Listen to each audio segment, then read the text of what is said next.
Hello friends, आपका स्वागत है हमारे चैनल मनभावन संगीत और ज्ञान गंगा में। इसके ज्ञान गंगा सेक्शन में हम बात कर रहे थे कर्म गति के ऊपर, कर्म गति टारे नाहीं टरे। तो इसी सब्जेक्ट में ये वीडियो, इससे पहले वाली वीडियो में हमने मानसिक लोगों के दुखों के प्रकार के ऊपर बात कर रहे थे, और इससे पिछले वाले वीडियो में हमने मानसिक दुख के प्रकार के ऊपर बात किया था। यानी वे पाप जो आदमी मानसिकता के अनुसार पूर्ण रूप से भावावेश में पूरी तरह प्रेरित होकर, इच्छा पूर्वक प्रेरित होकर जो कर्म करता है, मानसिक कर्म, वो मानसिक कर्म होते हैं जिनके कारण दैविक दुखों की प्राप्ति होती है। तो फ्रेंड्स, इसी सीरीज को आगे बढ़ाते हुए अब हम बात करेंगे, हम दैहिक दुख के कारणों का ऊपर विचार करेंगे, उनके कारणों का पता करेंगे, कैसे होते हैं, वो क्यों होते हैं। तो फ्रेंड्स, दैहिक दुख को होने का कारण, जो शारीरिक दुख है उनका होने का कारण, दो तीन कारण हैं जिन पर हम विचार करेंगे। एक तो जन्मजात अपूर्णता होना, ये भी एक तरह का दैहिक दुख है, एवं पूर्ण रूप से शारीरिक स्वस्थ न होना और जन्मजात उसी अपंगता के साथ में पैदा होना, यह भी एक दैहिक दुखों का कारण है। और इसका कारण ये है कि हम शारीरिक अपव्यय करना। शारीरिक अपव्यय करने का मतलब ये है कि हम इस जन्म में किसी न किसी शरीर के किसी अंग का, किसी विशेष उसका दुरुपयोग करना, जिसकी वजह से यह दुरुपयोग जो हमारी मानसिक शक्ति के अंदर बैठ जाता है, और जिसके दुरुपयोग के कारण जो अपूर्णता हमारे शारीरिक में आती है, वह हमारे सूक्ष्म शरीर में बैठ जाती है, और मृत्यु के पश्चात सूक्ष्म शरीर ही जाता है और वही नवीन शरीर का निर्माण करने में बहुत बड़ी भूमिका निभाता है। तो जिस शरीर का हमने अपव्यय किया है, वह उस सूक्ष्म शरीर के अंदर समाहित होकर के गया है, और जब वह सूक्ष्म शरीर नए शरीर की रचना करेगा, तो वह जो अंग जो सूक्ष्म शरीर में जो अपव्यय होकर के सूक्ष्म शरीर के अंदर में गया है, वह निर्बल स्थापित होगा। जैसे उदाहरण के तौर पर हम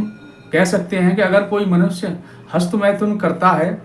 तो हो सकता है कि अगले जन्म में वह नपुंसक पैदा हो,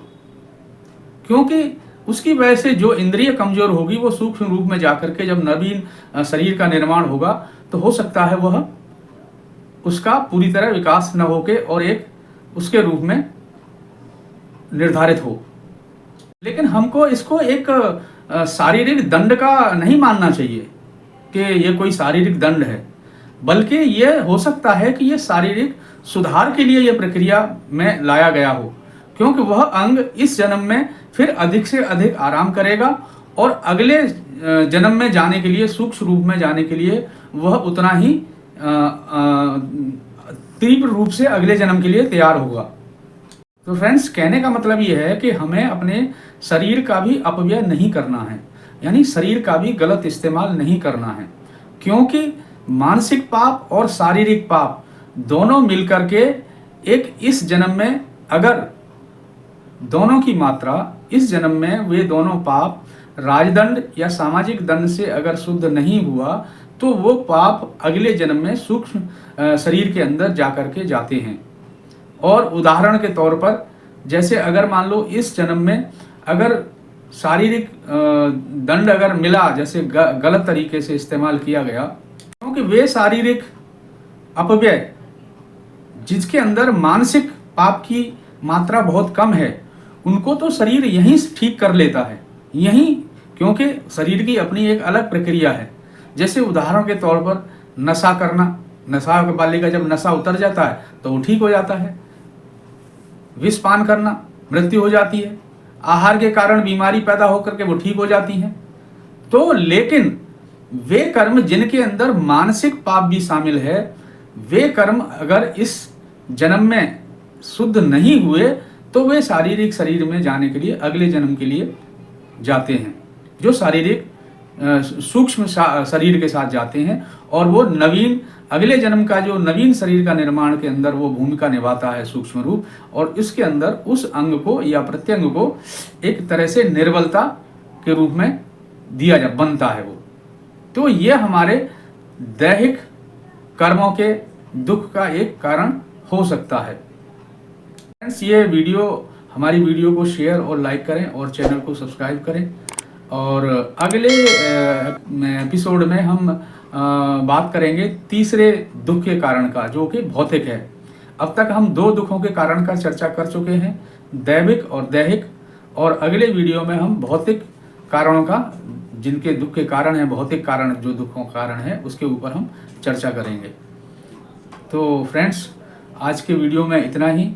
और मैं फिर कहूँगा कि हमें हमारी नई पीढ़ी को इस टाइप के ज्ञान को जानने की आवश्यकता है, जो कि हमारे कहीं न कहीं जब बाद में जब आपको ज्ञान होगा पूरा, तो आपको कहीं न कहीं इससे आपको सहायता अवश्य मिलेगी। तो फ्रेंड्स, आज का यहीं हम समाप्त करते हैं। धन्यवाद।